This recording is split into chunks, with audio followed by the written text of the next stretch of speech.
Welcome to Rising Above It. I'm your host, Nancy Siegel. Today's topic is Alternatives to Violence Project. And we have a very special guest here today. Her name is Pat Hardy. She's the organizer and facilitator of Alternatives to Violence Project. Welcome, Pat. Thank you so much. It's a delight to be here. Well, thanks for being here. We appreciate you coming by the station and sharing about the project. But before we get into what the project's all about, tell us a little bit about you and your background. You know, I woke up at 3 o'clock last night trying to figure this one out because it's not a question anybody's ever asked me. Okay. So I started looking at my life as I look back on it, and I realized that I come from a pretty middle-class suburban family. My father worked, my mother didn't, and I didn't realize the privilege that I had in that particular setting. Okay. Or as in being a white woman in that society, that's American society. So I didn't realize it until I was working in East Oakland, which is an all-black community, and another residential suburban community, and the differences between our comfort with what society was as a whole.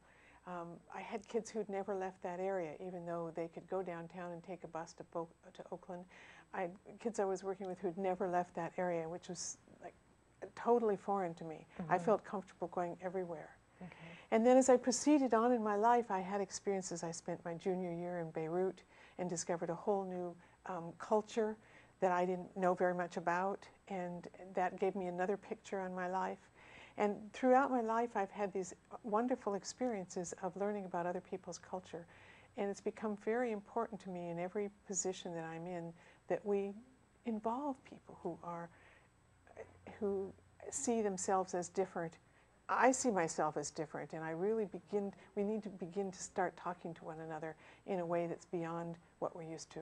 Okay. And going back to your, when you lived in Oakland. Mm-hmm. I didn't, just a little bit, yeah. Okay, during that time period, what were you doing? Were you working? I was working as the director of the volunteer center, not the volunteer, the director of the recreation center. Okay. And it's one of those situations that I was the only college graduate on the staff. Mm-hmm. All the rest of the staff was African American, and so I got promoted to be the director. Okay. The other people had much more experience. They should have been the people who were in charge of it, but I was the one who was it. My husband was in the Navy, and he was in the South China Sea. This was during Vietnam. Okay. So this is the 60s that we're talking. It was the 60s, okay, yeah, so late 60s. The culture back then was quite different. Well, we just learned that we could say black. Okay. And we just learned a lot of things that we're coming out and discovering new things that we could disagree with wars and those kinds of things. Okay. So what was your motivation for getting involved with organizing and facilitating and what was the... AVP California? Yeah. Well, and you've worked on other organizations, correct? Well, I have been, I was the director of the Volunteer Center in Riverside. I started my own, I have a partner, a life partner I've been with for 33 years, and she and I started a bed and breakfast inn in Santa Barbara, and then started a national trade association. It just seemed like the right time to do things. It was like, there was like a little voice saying, or nudge saying, do that. And that's the same thing that happened with AVP. I ended up in a Quaker meeting. They were offering this workshop as a community builder. It's a great way to get to know other people, and I was relatively new to the area in that particular meeting. And we had the meeting, and the workshop seemed to make sense. Okay. Okay. And what have you specifically learned to overcome in your life? I think the hardest thing for me to overcome is letting go.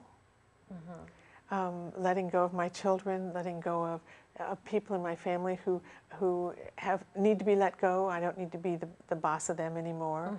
I was the eldest, and I was responsible for everybody. And that's probably the largest thing that I found, and it runs in every little bit of my life.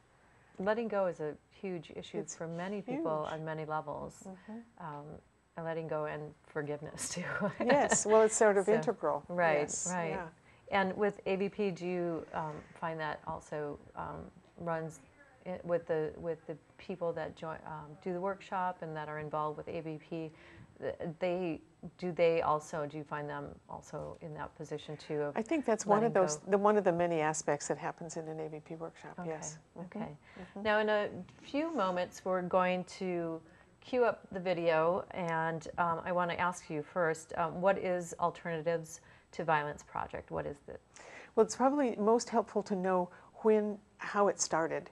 In the 70s, after the Attica riots, New York prisoners were spread all over the state, and a group of men who were lifers said, you know, we have to stop this violence. We need to figure out how we can get our kids to stop the violence. We need to look at alternatives to violence. We need some way we can do it. So they turned to Quakers at that point, and Quakers were very involved in the civil rights movement, and Bernard Lafayette came and worked with them, who was a sidekick of Martin Luther King, came in and worked with them to develop this workshop.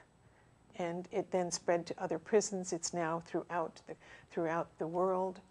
And, okay, so it's international. It's locally here in Santa Barbara, and it's throughout the U.S. as well, too. Right, and it's offered. It's in different places. It's different programs.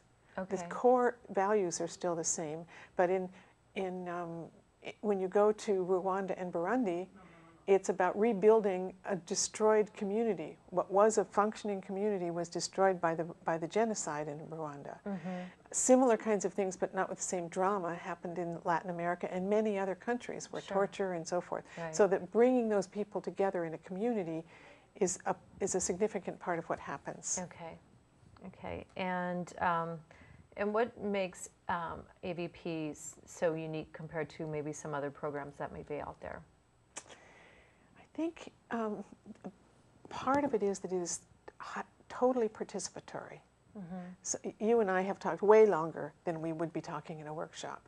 Everything is interactive. Everyone is interacting with one another, is listening to one another, and we have crazy, silly games that happen interspersed throughout it called Light and Livelies.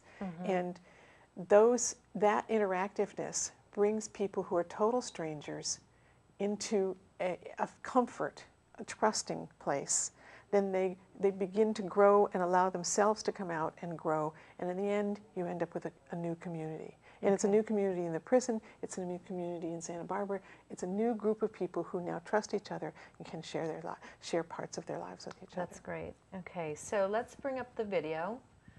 And here we go. Actually, just man, I'm just blown away with what's happening with life, you know.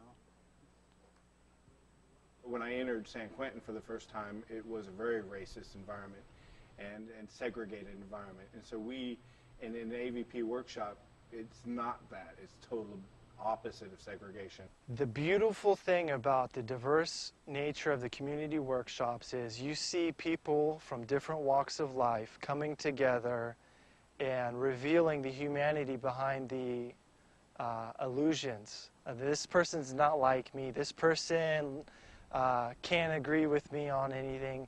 You put all the superficial things aside and you see deeply what is real about the people we live with in our community.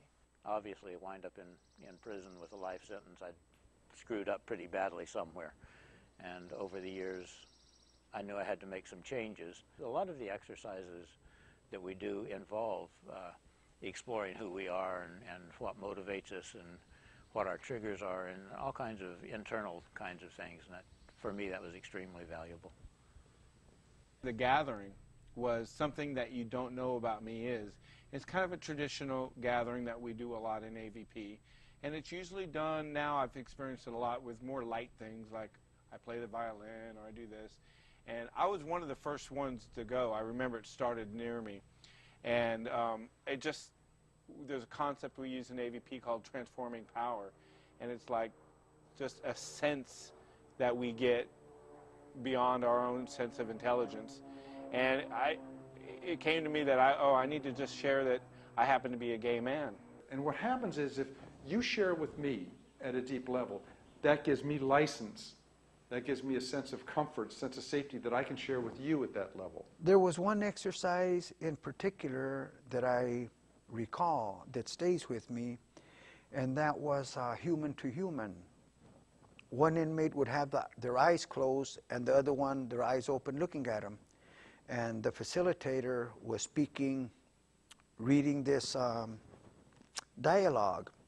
She was saying, those of you that have your eyes open know that the person sitting in front of you has trusted you enough to close their eyes, and know that that person has dreams just like you do. He has a family just like you. He feels pain just like you. And I don't remember the rest of it, but in the course of that exercise, I began thinking of the facilitator who was doing this.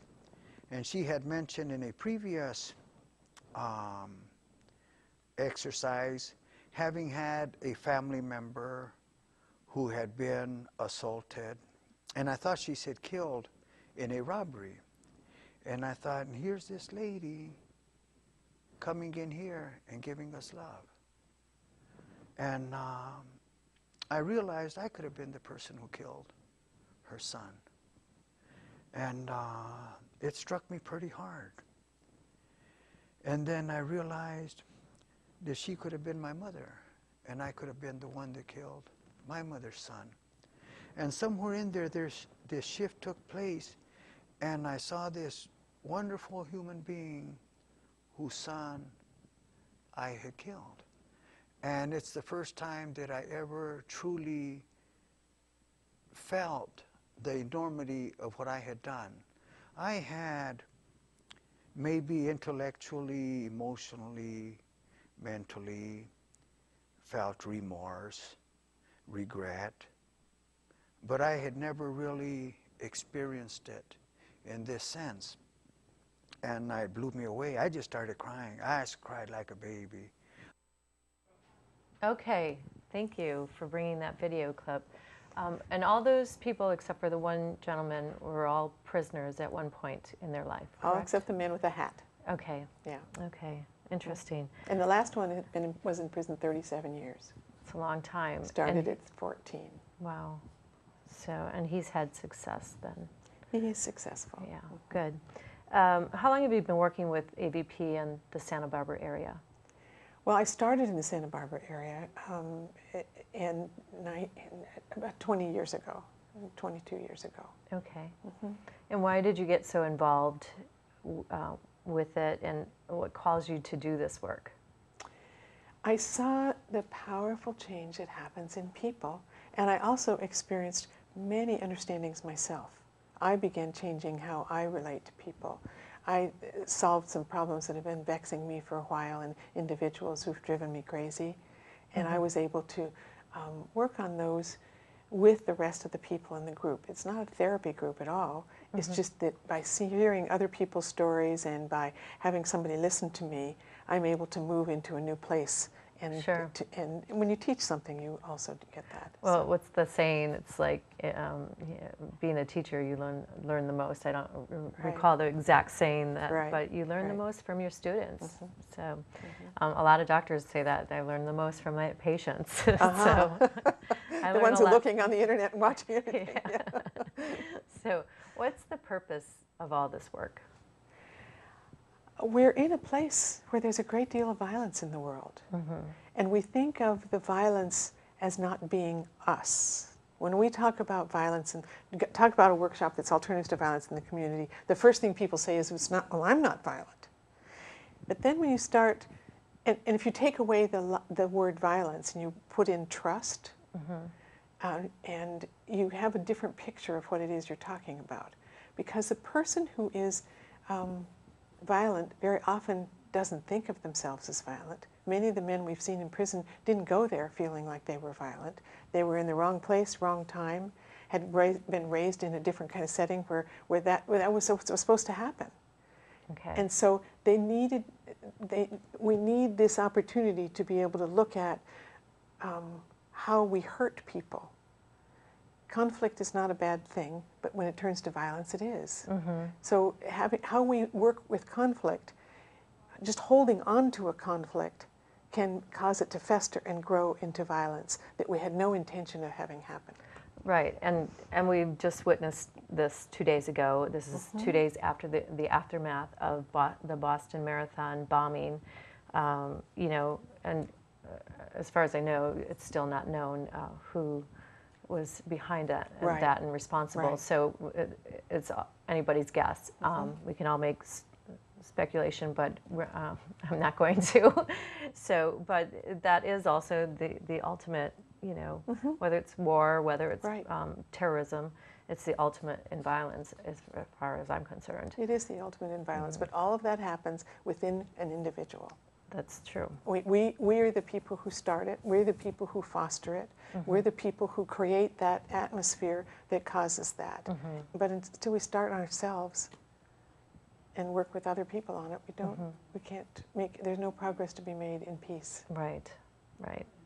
So how does AVP and its function, how does it apply to the communities that each program is in? Well, in the United States right now, we've become a very divisive society. It's not just Congress. We send people to Congress with that divisiveness. And so we have a lot of difficulty coming together around anything. And so part of what happens in the community is we live in a gated community. We live in our apartment building. We live in our section of town. Or we don't have a home. You know, we have all those people within the realm of Santa Barbara. We think of ourselves as sort of this monolingual community, or that's probably not the right word, but we think of ourselves as sort of your typical American community. Right. Well, we are, but we don't know the other people in our community. So a part of what happens, as the young man said on the video, part of what happens is that we get a chance to hear the humanness of somebody else that is not, we wouldn't have anything to do with in our normal life. And we begin to open up to listening to everyone else's stories and being able to share our own. So we become human, not just protected in how we look and what we wear, but we become humans to one another. Right, and do you find that breaks down the barrier of judgments against other people that are in the I think the workshops? more we share about ourselves, the more people we find in common. There are a lot of, and the more we share about ourselves, we can then appreciate the differences, because everything isn't, oh, everybody's going to be all in common. We do have differences. I mean, men and women look at things differently. Right. People who are older and younger have different experiences in life. We all have different, and we don't know that until we actually listen and spend time with one another. Okay, and now you mentioned before where AVP is located throughout the world. Tell us again, besides Santa Barbara, besides... Well, we're in 31 states in California, in the U.S., and we're in 51 countries. And each of those communities that has AVP functions basically from a basic workshop. They all take essentially the same basic workshop and function from similar precepts. And it's not unlike AA. That you come with that, but then that group then takes responsibility for what it does, and reflects what's happening in that community, which is why we have a healing and rebuilding our community program in Rwanda, and why we focus on prisons here, because that's part of what we have done in the past. Okay, and you mentioned also that it had some involvement with the Quakers. Is this a religious program? It is not a religious program. Okay. Quakers are a very small group, and we tend to get things started, and then there aren't enough of us to carry them on.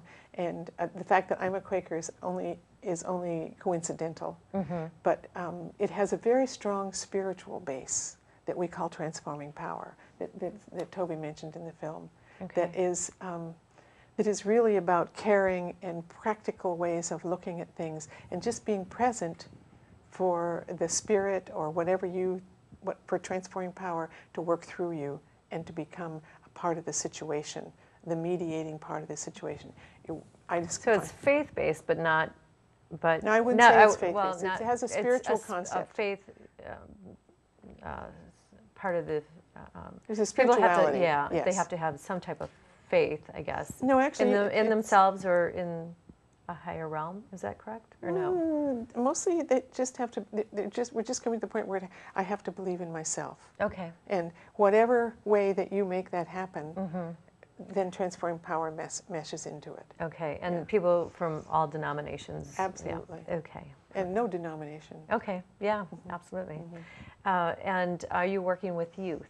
We do. We do. We've been very fortunate this last year to train 4, maybe 6 youth to be facilitators on teams. Okay. And we're increasing the number of people who come from youth groups and so every workshop we've done this last year has had a minimum of 3 or 4 youth in the workshop as participants, and then a couple of young people on the team. What ages?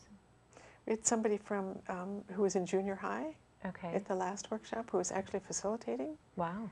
And it went, then we had a senior in the last workshop, 3 seniors in the last workshop. Okay. And are you including at-risk teens and youth in Santa Barbara? We're starting with at-risk teens. Okay. And that happened because one of the people who's running the at-risk youth group took one of our early workshops and said, oh, this is going to work with the kids that I'm now involved with. Wonderful. Yes. Wonderful. Are you associated at all with the Torch programs? They work with at-risk teens. Okay, we'll have to talk about that later. Yes, I have some friends that are involved with that. Great. So in a moment, we're going to cue up some slides of the agreements and then also the principles that you work with. Right. But before I do, how does the program affect the children? Children or youth? Or, well, just both. Both, Okay. yeah. We have a man who wrote us a story one time, not a story, but told us after he had taken a workshop in prison how he was able to share with his wife about how it affected him. His wife talked to his son, and he signed up. He was a teenager at the time and really getting in lots of trouble. And he signed up for the workshop, and it became a bond between the son and father, this workshop. So the kid then looked at life, took a shift, sort of turned the lens a little bit and saw things a little more clearly, more through his father's viewpoint as well. Okay. And moved through that period in his life, even though his father was in prison. He managed to make that kind of impact just by having that outside contact.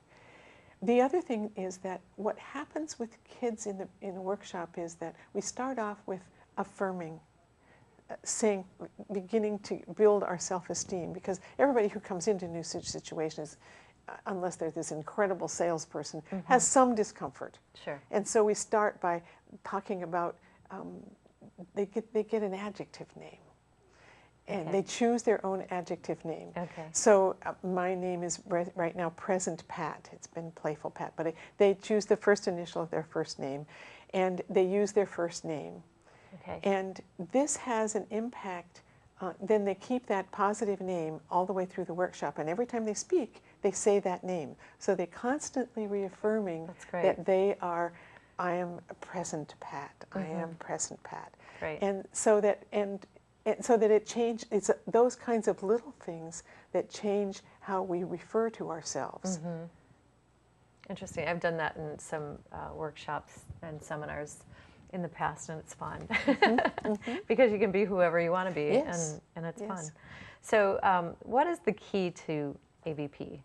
And should we bring up the principles? Okay, so let's bring up. Well, we've got the principles of we can do the community agreements is a good way to start. Okay. And so these are the primary premises that we ask people to look at. Okay. We start and we look for and affirm one another's good points, which we already said. We refrain from put downs of ourselves and others, even as jokes. We listen to what each person has to say. We do not interrupt each other, and we do not speak too long or too often. This is often a problem in workshops. Yeah. Shy people are afraid to speak up. Talkative people believe they know everything, and so you end up not having. So then when volunteering, volunteer yourself only. Don't volunteer other people. we often think that by volunteering someone else, it's a gift to them, but it's a coercion to a certain extent. Sure. They're Yeah. entitled to say, okay, I want to do it, and they don't have to say no, and then confidentiality is a big issue for us, and nothing that is personal that's said in the workshop is carried on beyond the workshop. What stays in the workshop?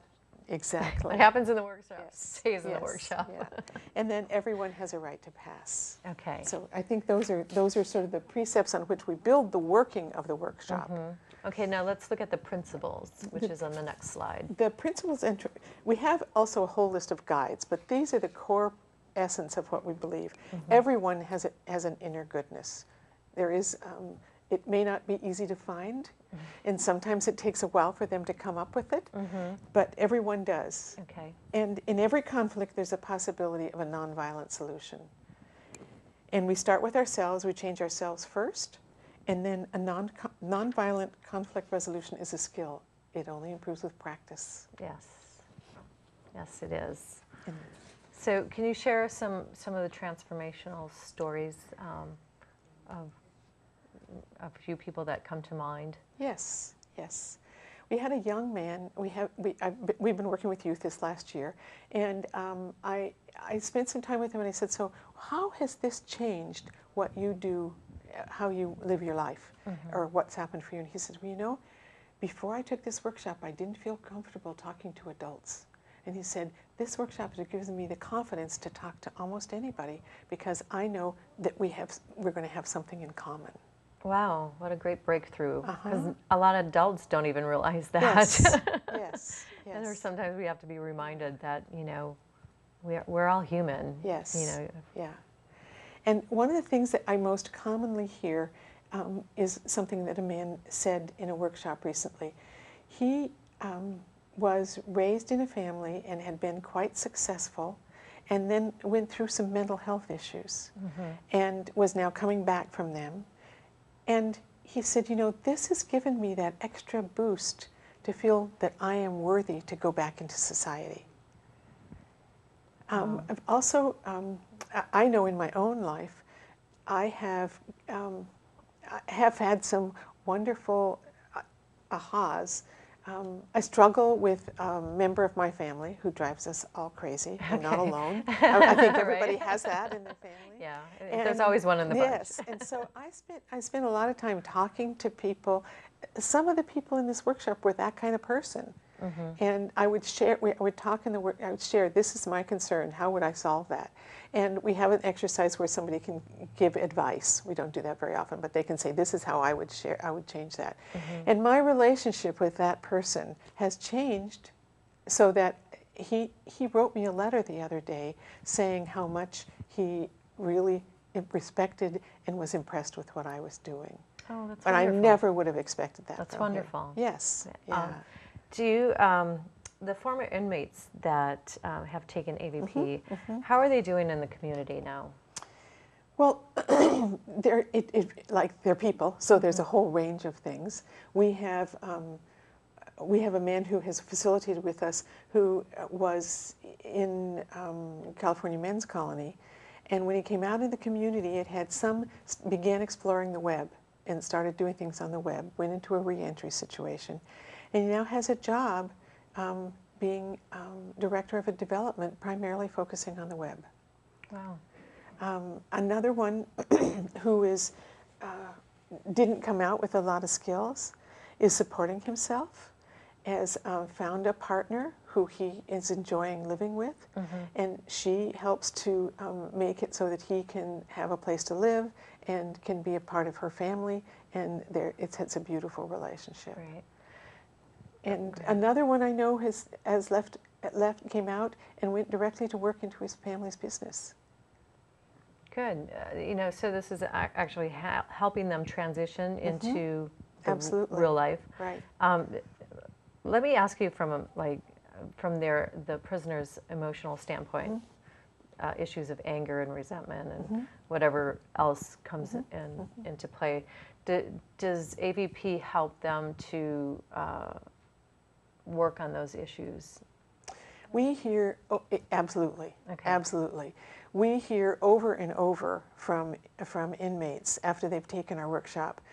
You know, I've taken a lot of workshops on anger management, and this is the first one where I really got it.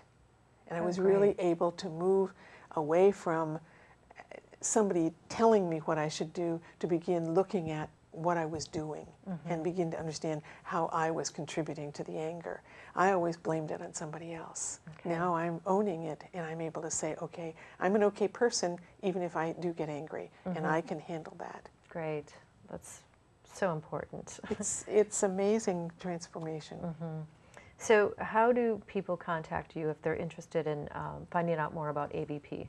They can go on our website, avpcalifornia.org, or they can also email us from the website, info@avpcalifornia.org. Okay, good. And in just a moment, we're going to show some photos of, great, and some of the photos that you brought with you and the members or the people in the workshop. Okay. So the name of the workshop is called Coming Together, which is a great title. Yeah. So tell us about Coming Together Okay. workshop and what happens in the workshops. Okay, well, the first picture is when they first come, they're all sitting around and they're all like, oh, you know, what is this about? And there's suspicion, and they have no idea what's going on. And so they look like this. Yeah, and if you read their body language, the one especially with the arms crossed. Yeah, and why am I here? Yeah, and people just, you know, you can look at their demeanor and they're just like, Exactly. they're really like, they want to be there, but they're really not like, okay, bring it on. And Exactly. let's see what you got. I've actually been in a prison where one guy actually turned his chair sideways, so he didn't even face the circle. Wow, But everything's totally done close in a up. circle. And I guess by the time that finished, he was ready to take another workshop. oh, that's wonderful. Okay, let's bring up the second one. We do. This is. This looks like it's just a game. This is, you recognize this as Tinker Toys. Okay. But this is an exercise where they begin to learn more about communication, because they start off planning what they're going to build, and then they can't, and they can talk about it, and then they can't speak. Okay. And so they experience that dynamic of the different ways that we communicate and how you cooperate without words. And it's a particularly dynamic exercise to give an idea of how we function in society. Okay, and then the next slide, please. We go from the people with their arms crossed in the beginning to this, where people are actually listening. Everyone in that picture is paying attention to one another, and they're captivated by what the other, and they're allowing each person to speak, and they're involved. And when they're sharing, when they're speaking, what are they speaking about? Well, they might be speaking about, this might be a gathering. They might be speaking about a topic, as one of the men mentioned in the video, a topic that's like, a way I feel like someone's my friend. And then everybody in the whole group goes around and briefly shares, I feel like someone's my friend when they pay attention to me, or when they give me criticism, or they celebrate me, or whatever. Okay. And now the next slide. This one is what we call a light and lively. It happens to be called earthquake. And light and livelies are a significant part of the workshop, in that people move from one place to, they get up and they move. Because you can't sit, it's an 18-hour workshop, so you're sitting for part of that time, a lot of that time, even though you are interacting. So the light and lively's function is this sort of comic relief, and your body is, you can get up and move around, but it also is an opportunity to relieve some of the tension that comes from the emotional sharing.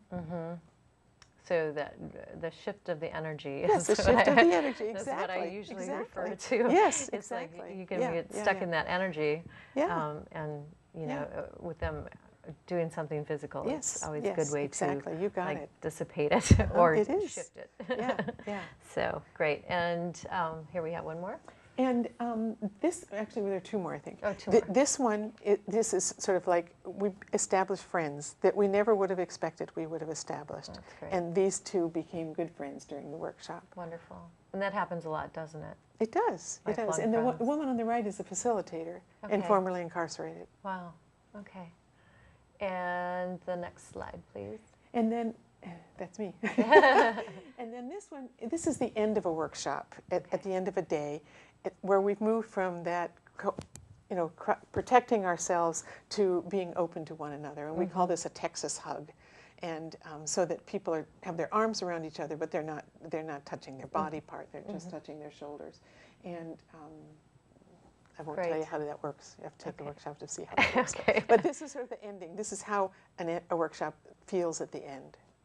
Great, and that says a lot, because if you take up that first photo that we looked at, where people are just sitting like this, waiting for something to happen, what are you going to tell me kind of attitude, versus being involved, being close, and making. And that happens inside the prison and out. That's wonderful. Yeah.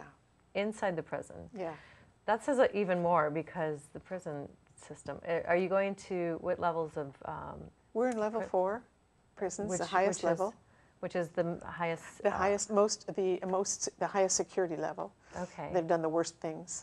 Wow. The prison system has decided they should be they have much less privileges, and they are they're let out less, and they're much more in control of them. Okay, and you had shared with me what are some of the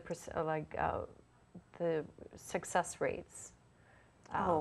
There have been some studies. We have done some research on recidivism, which is the return to prison rate.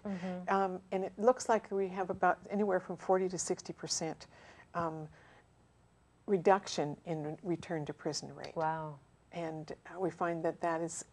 that's significant. It's significant. It's a big dollar saver for the public, but it's also significant in terms of not wanting to go back and finding they have tools that they can now take a job. They can deal with you can deal with your anger in a job. You can deal with the frustration of this person who's driving you nuts, because now you have tools to ask questions and to solve problems. Okay, and let's see, give some examples, specific exercises that you do, and what are the intentions of having those exercises? You mentioned the light and lively. Okay. Early on in the workshop, we're working, as I said, to get people feeling good about themselves. And we have one where you and I sit together, and I say positive things about myself, and you remember those positive things, and then you say positive things about yourself, and I remember those, and then we introduce them to somebody else. And there's something dynamic about not just saying it, but having somebody else say positive things about you to someone else, and you hear it. Right. And it's sort of that little inching up acceptance of oneself in a new situation. And it's hard to make any kind of change or communicate with anybody if you don't feel good about yourself. So these are the steps that lead into that. Okay, great. Now, some people that might be skeptical, they wonder if trust can actually be created in a weekend. And all I can say is it does. Yeah. It never ceases to amaze me. The energy that comes together at about halfway through. Okay. And we call it this. What is that pivotal point? Can you? There's no specific thing that happens. What you begin to sense is it's like a relaxing of shoulders. There's a talking with each other at break that you didn't know before. There's the laughter is more spontaneous. I don't know how to really describe it, because we say we've achieved community. We say to ourselves as facilitators, we got community now. And I have seen it where it can be totally lost. You can have community, and then it can be totally lost. We have a facilitator who was in a workshop with me. He was brand new. He hadn't done anything. And we had a question at the first time I experienced violence. And this is a group that was very difficult to get to the point. They were just all over the place.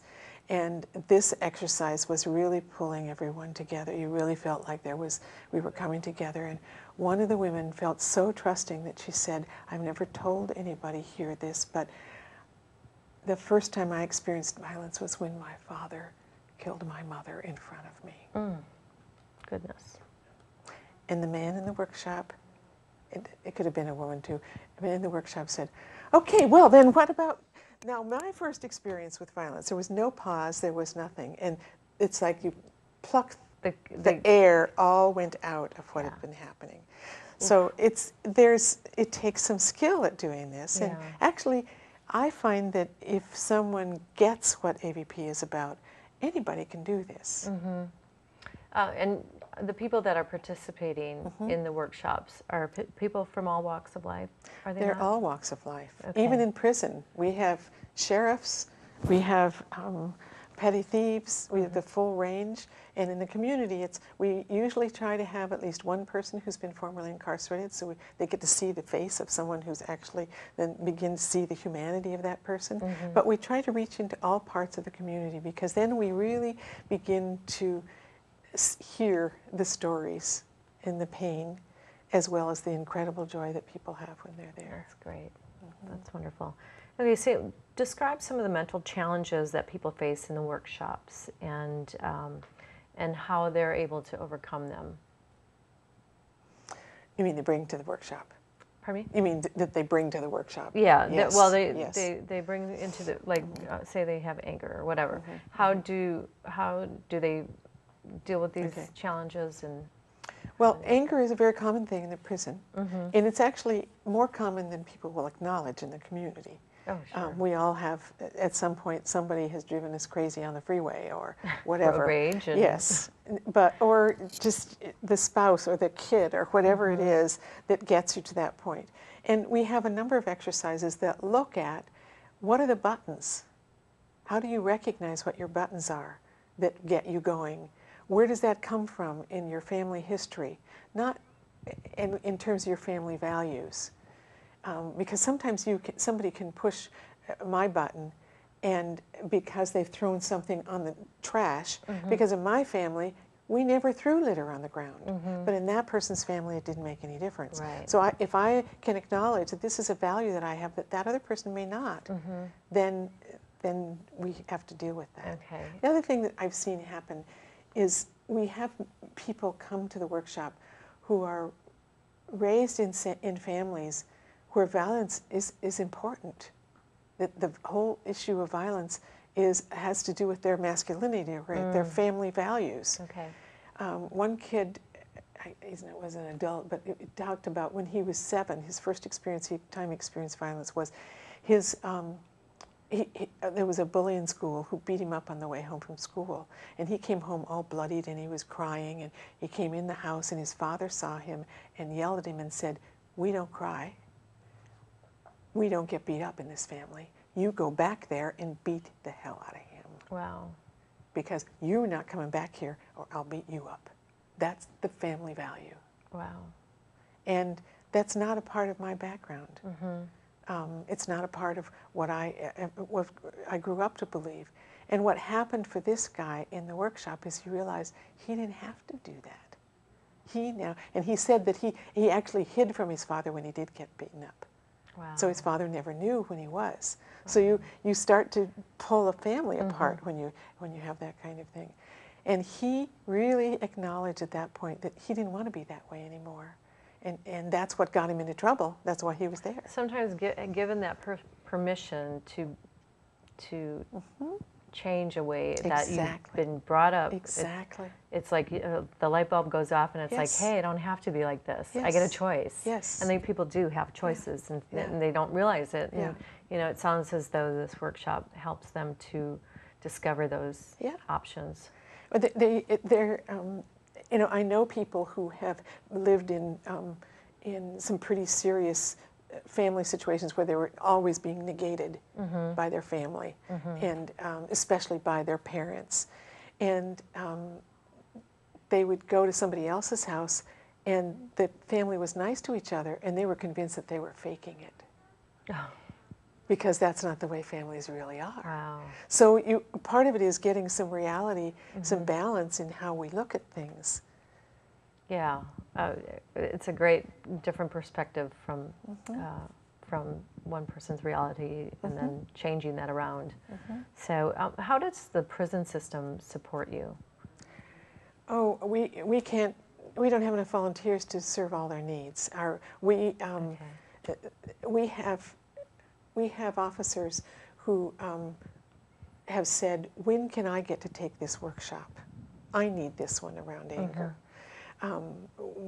We go in through the warden, and the warden supports us all the way along. The department itself is incredibly supportive. We don't get any money doing workshops in the prison, and we don't get any money from the department. And part of that's because we want that independence. We want to say, everything in this workshop is confidential.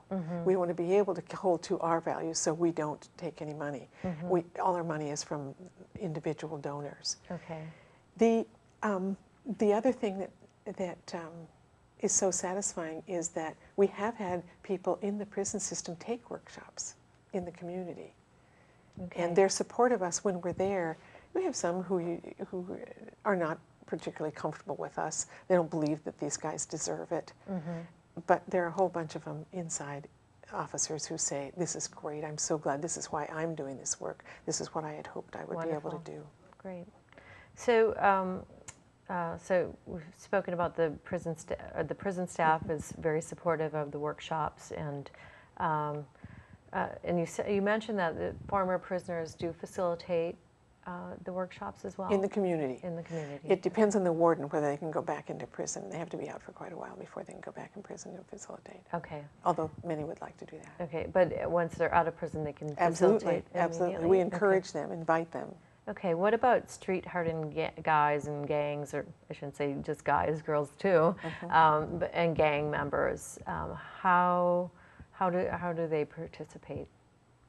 Well, we in the prison, there is it's very racially divided and it's very gang divided, as is certain parts of our community outside. Right. Well, yeah. you know, Santa Barbara has pockets. Yes. Yeah. And what we find is when people who have never really sat down and talked with each other volunteer to come to a workshop, they accept our agreements, the agreements that we set up.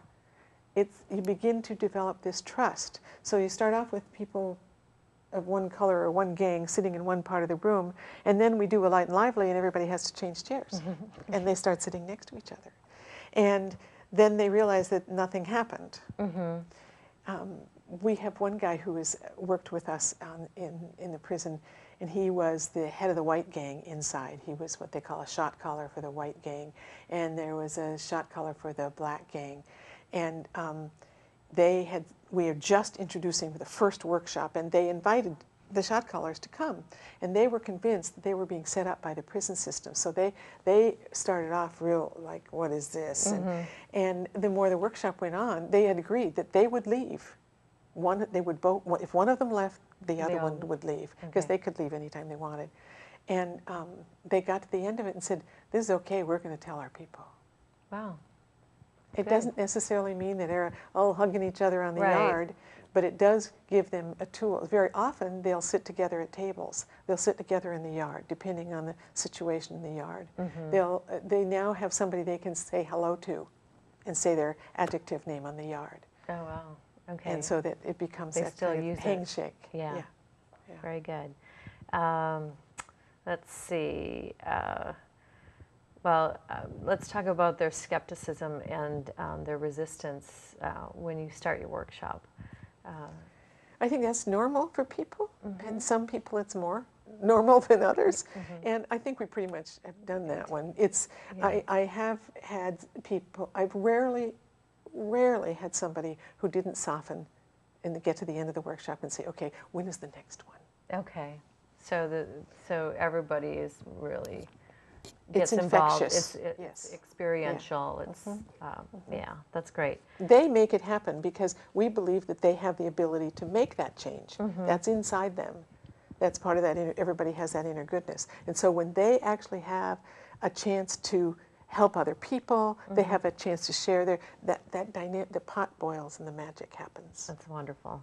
So is that the most effective way of breaking down the walls for of this resistance of the people Well, that I think come in? doing light and livelies, it's the whole thing is about that, is breaking down, is creating new communities. Okay. Whether it's outside for people who are in different socioeconomic classes, or inside where they're of different races or different Okay. gangs. Okay. And how do you know that the work sticks? They tell us. Okay. We hear it from the prison. It's not uncommon for an officer to say, we had in High Desert, which is a level 4, one of the most difficult prisons in the state. It's not Pelican Bay, but it's close. The officer in charge of the yard where we were doing workshop came at the end of the summer and said, you know, since you guys came, this is the quietest summer we have had in this prison for years since I've been here.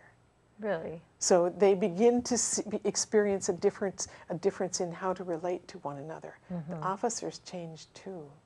There's a whole civility that happens. Well, it has to. Like the whole dynamics, they can't, you know, one shift leads to another shift. Yeah. What different challenges are working with youth rather than the adults? What are the different challenges? Well, obviously they have different issues. They're different kinds of things. With youth, the workshop must move quickly. You add more light and livelies. It needs to move quickly because their minds are moving quickly. Okay. And you want to keep them It's more captivated. higher energy. It's high. Well, Yeah. it's not so much higher energy. The workshop is higher energy. They aren't necessarily higher energy. Right. But the workshop is higher energy, and you have to. We're conscious of balancing the needs of the youth as well as the. But when you have youth and adults together, the dynamic is very positive. Okay. It doesn't have to be just kids. Okay. Yeah. So let's see. How is the workshop? We've talked about the inmates, and we've talked about some of the people. What about the volunteers in the community as a whole? How is the workshops? How has that changed the community, and how has it changed volunteers that you work with? This is a question I wrote, isn't it? I don't know what I was going to say. I find that the volunteers all say, we actually are concerned about a volunteer who doesn't say, this workshop changes me all the time. Okay. Because they're not getting that we all change ourselves. And so that everyone that is a facilitator has gone through a period of, they've taken a basic workshop, they've taken an advanced workshop, they've taken training for facilitators, and then they've apprenticed 3 workshops. So by the time somebody's facilitating, they've had 120 hours worth of workshops. Wow. So they know this stuff, and they internalize it, and it becomes a part of their lives. It becomes an integral part of how you live your life. So then the communities ultimately have that ripple effect from Absolutely. everybody that's taken part in of the workshop. Okay, and do you give any sample experiences? We do. Okay. We do what we call mini workshops or samplers, which can be an hour, and it gives an idea of what the workshop, what the whole workshop is about. Okay. And we do that anywhere from a Rotary Club to youth at the Boys and Girls Club. So we're happy to do those with anybody. Okay, perfect. And when's your next workshop? Our next workshop is May 4th. It's over 2 Saturdays, May 4th and May 11th. Okay. And they can sign up by going to the info at avpcalifornia.org. Okay. And California is spelled out. Okay, so that's good. We have it up on the. There we go. There you There's go. the info. And also, if they have any questions, they can email you as well. Yes. And, Yes. Is there a phone number on the website? Yes, there's they an need to 800 call? number. Okay, so tell us a little bit about the workshops as far as their length, if there's a fee. The workshop is 18 hours, and it can go over 2 weekends. It can go all in one weekend. It can be spread over a period of time. We work with all different aspects of that. The workshop, normally we ask for a donation of anywhere from $10 to $100. Many people come and cannot afford to do any of it, so we much rather have their body than their money. What I size? guess that doesn't sound right, does it? It's okay. We know what you meant. What size of the workshops? We limit it to 20 people, Okay. plus a team of 4 or 5. Okay. A team of volunteer facilitators? facilitators. Okay. Okay. And we've got about 3 minutes left. So quickly, what do you see in the future of Santa Barbara over the next couple of years?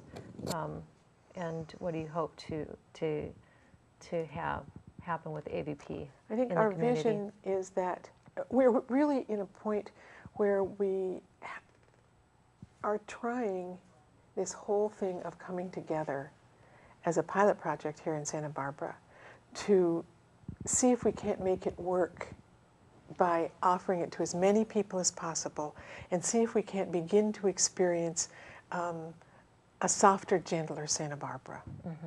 And where we actually have communities that, and it may not be a big community, but we actually have communities that are sharing and supporting, like the old-fashioned neighborhoods. And that's happening across socioeconomic as well as age and other aspects of our community. Okay. Now, how could interested local people participate, and what's required from them if they are? And somebody could participate by telling somebody else that they saw this and that they think it would be good and you'd like to go together. They could participate by having us come and speak and offer a mini workshop. They can go on the website, our avpcalifornia.org website, and just poke around and find some stories of people who've taken the workshop. Look at some of the different parts of what we do in different parts of the country, and they can become familiar with it. They can also donate. Okay. You can donate by PayPal right on the website, or you can just send us money. And this is a nonprofit? It's a nonprofit, 501c3 nonprofit. Okay, great. 30 seconds. What else would you like to share with the viewers? It's so hard to. One of the most difficult things about this workshop is to tell people what it does. It has a touch of magic. It has a touch of caring and love in it, but it's so practical. It is so practical. And these exercises are something that they can take these as the experiences and use them in everyday life. Absolutely, so that absolutely. Very usable and very. It's not just something like, oh, it made me feel good for the moment, Yes. and then they Yes. forget about it in a week or two. Yes. So that it actually helps them to transform and grow as a human being, which is awesome. On their path. Wonderful. Right. So Pat, Yes. thank you so much for being here. Thank you. That was wonderful information that you shared with us, and thank you for doing such a great job. Well, thank you for. I really appreciate being asked. Yes, it was absolutely. really special for. Thank you for being here. Yeah. So remember, if life gets you down, you hold the power to keep rising above it. And just special thanks to Pat Hardy for joining us here today and bringing us information about the Alternative to Violence Project. Thank you very much, and see you next time.